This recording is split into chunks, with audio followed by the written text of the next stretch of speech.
Vlogging. What's it all about? Okay, I'm here now. I just thought I need to share. Okay, that's my picture. I wanted to see what's on the screen. Oh, haven't I clicked share yet? I thought application window. All right, so is it being shared or not? Share my screen? Share? I don't know what's going on. Okay, I went into a Zoom because at least I get the AI write-up of what it's like. And I have to click the second share. Okay. All right, then let me do over the shoulder. Okay, I'll do over the shoulder and share. So now you should be able to see, but it still gives me the share button. I really don't get this. Zoom, what are you doing to me? I've still got the option to share. I thought I've already shared. And let me share the sound as well. So in case I go into a video, and I'm sharing over the shoulder. And maybe it's because I'm the only one in the meeting. I don't know. So what I wanted to do was to talk about some of the things I've been doing. Now, I have, if you can see it, I can't tell what's over my shoulder, and it should be over my right shoulder, over my left shoulder. My caricature that I had done by ChatGPT this week, I haven't posted it anywhere as far as I'm aware. And I think it's high time that I upped my visibility. I've just been reading a few articles from the European Voices, and I even took a few screenshots of a couple of passages that really moved me. I'm grateful that this was sent on to me. It was sent to Laudon Gasse, and the notification on there, I've got the plastic wrapper on here. It was sent, I paid for the postage to be sent on, and it's until the 22nd of March, and today is Friday the 13th of February. So I assume if this is a quarterly magazine, that I may still receive one more. It was the December issue. It doesn't say when this was sent. I'm sure I got it last year, but I only just opened it yesterday or today, and I started reading it. And it was very, very interesting reading, all about Europe, European voices, European values, and a lot of things that I would agree with. Now I'm just going into my camera on Synology. I don't know if you can see the screen. That's the thing. I'm just waffling on because I don't know what I'm sharing with you. And if you can see this whole thing, this is a marker I noticed on my hand. I don't know what it is, which concerned me. So it reminds me, make your doctor's appointments. The one that I need to do is the ear, nose, and throat, but the skin doctor would also be relevant. So I've just clicked onto the picture of the text that I took with my phone, which is still in my pocket. And I left the magazine downstairs, so I can't even tell you now who was speaking from the European Voices December issue. And I was originally going to also record the speakers of each of these articles. And then I thought, why not post them and say, who do you think said this, or what do you think about this? So the text here that interested me, take Afghanistan or Iraq. They failed because they lacked the European Union perspective. So let me see if I can share that window instead. Okay, share. So no one else can teach a country to build institutions. The Americans, I'm just thinking now to go into full screen, and I can't tell where to do that. Anyhow, pardon me. The Americans don't have the patience. They have a philosophy of fixing things with bombs and then preaching. But the long process, that's something only the European Union knows how to do. I think this is the Albanian Prime Minister. It's a treasure for this continent. If you remove Europe from Albania's equation over these years, we'd be completely different today. Yes, it was the Albanian Prime Minister. We wouldn't be where we are without the EU, without suffering the headaches and neuroses that come with it. It's very neurotic work with the European Union. Sometimes you feel like getting on top of a minaret and screaming. The rest of it is also very, very interesting. An aside, completely irrelevant, but as a proofreader, I have to point out that the apostrophes here are back to front.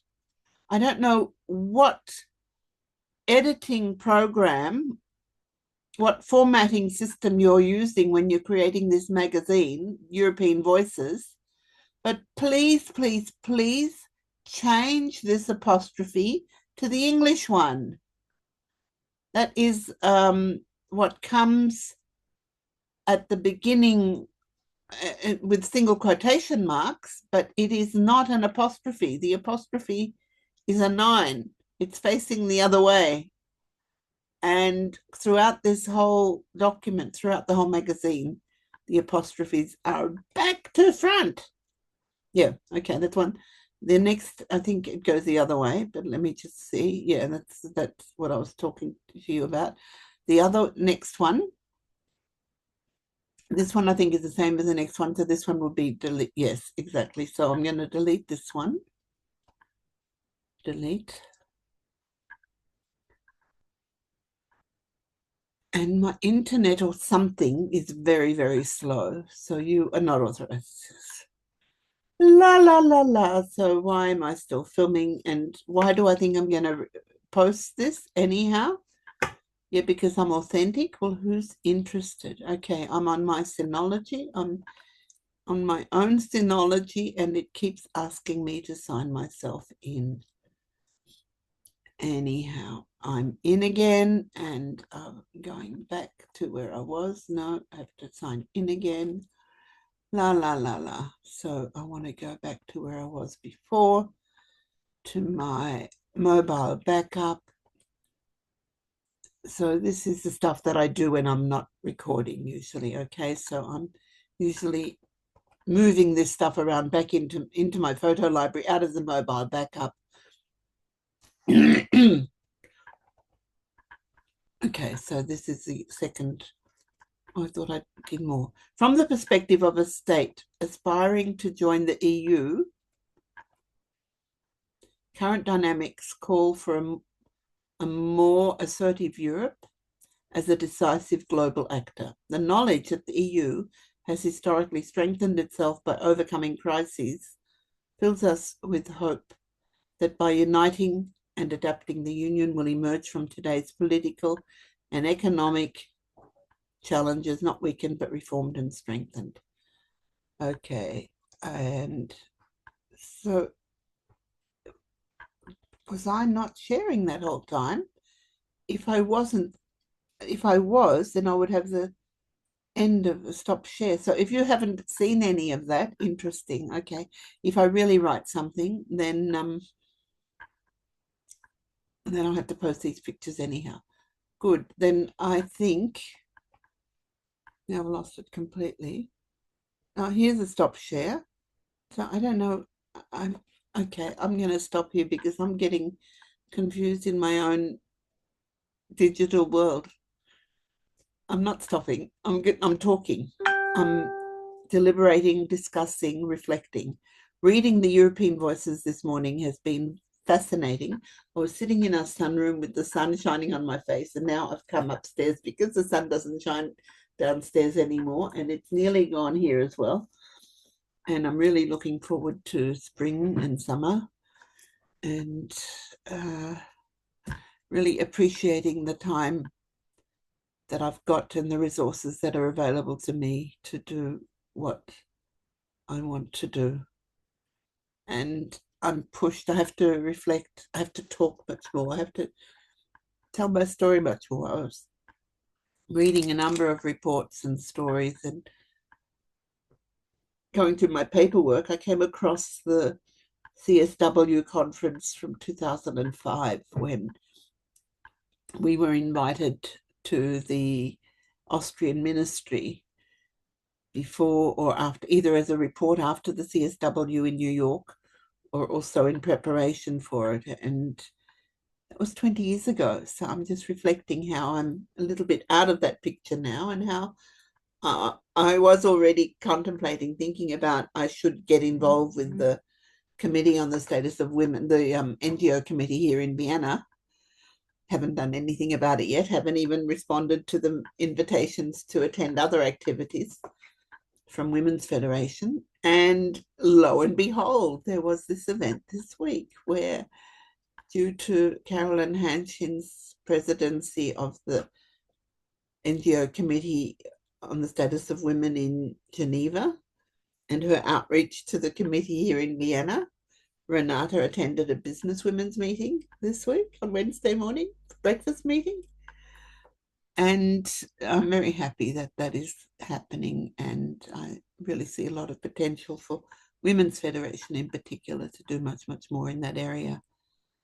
And I'm challenged with all of my concepts and ideas and my energies where to invest myself effectively, because physically I feel quite exhausted and in a lot of pain. So it's easier for me to sit here in front of my computer. And even though I go out to, yesterday to the dentist and on Monday to the doctor and next week again, these are the things I manage. And tomorrow I'm going to the leaders meeting and I go to the Sunday service, but I'm physically challenged. So one of my main preoccupations, not that I'm totally preoccupied with it, but I'm very aware, is aging. Yeah, things are happening. I don't have the energy that I had when I was younger. When I think of that conference, I'm looking there because this is where I've got my papers from the women's conference from 2025, because I was culling papers. I was attending those things and working part-time. No, I was working full-time, supporting the family and working full-time and representing Women's Federation at the UN and then at the Austrian Ministry for Women. So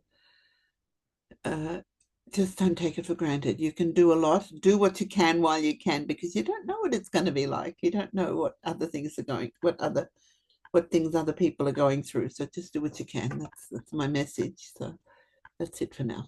Thanks. See ya.